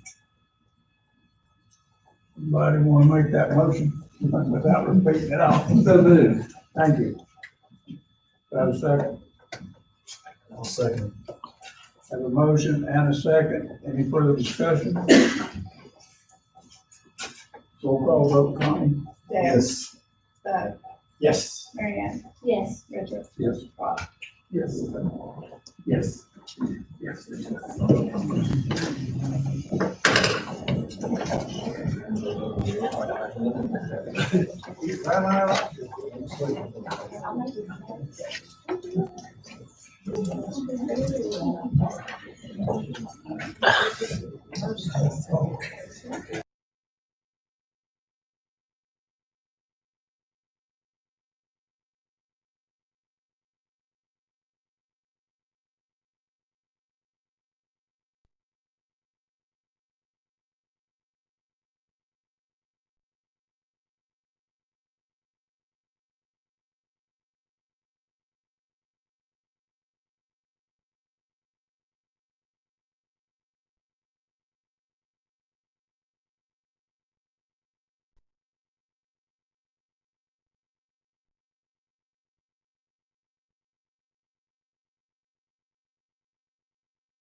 Somebody.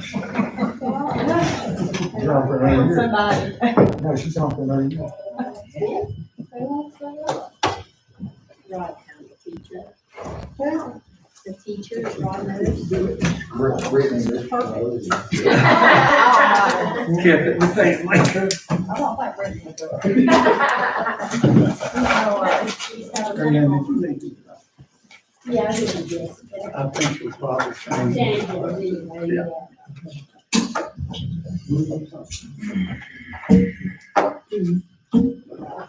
Okay.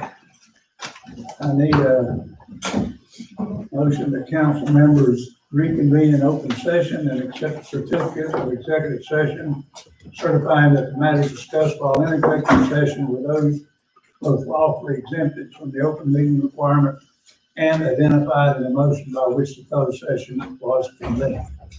Roll call vote.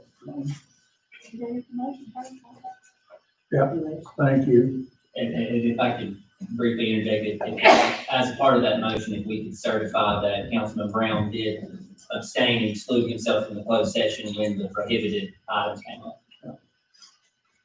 Got all that? Did you need a motion? Yes, So please. moved. Have a second. I'll second the motion. Have a motion and a second. Further discussion? James. Roll call vote. Yes. Doug, Yes. Mary Ann, Yes. Richard. Yes. Rob. Yes. Motion carries. And I'll now entertain a motion, about the job opening that we have. Okay, I had talked with a person who said they're interested, they will do it. So I would like to put it in the form of motion that, the council employ, Chris Brown to be the clerk of the court, clerk of the council. Clerk of the council. Have a second. So I haven't called you your honor in a couple meetings. I'd like to see someone else's good. I'll second the motion. Motion and a second to, hire Chris Brown as the council's new clerk, starting as soon as we can get it going. Tim, any further discussion? I think the word is appointment instead of employment. It's an appointment. Appointment, okay. And I rephrase that, to appoint Chris Brown as the clerk of the council. Thank you. Renew the second. I'll second the motion. Okay. Motion made and seconded to, appoint Chris Brown as the clerk of the council. Roll call vote, Connie? Yes. Doug, Yes. Mary Ann, Yes. Richard. Yes. Rob. Yes. Motion carries. Okay, anything else? Well, Rick's not here, so we'll just have to stay here till the next meeting. I'll do it. Make a motion to adjourn. I'll entertain a motion to adjourn. Yes, sir. Okay. Second. Second. Motion made and seconded to adjourn to our next regular scheduled meeting. And on, roll call vote. Yes. Doug, Yes. Mary Ann, Yes. Richard. Yes. Rob. Yes, Thank you all very much. thank you. Welcome aboard, Jeff.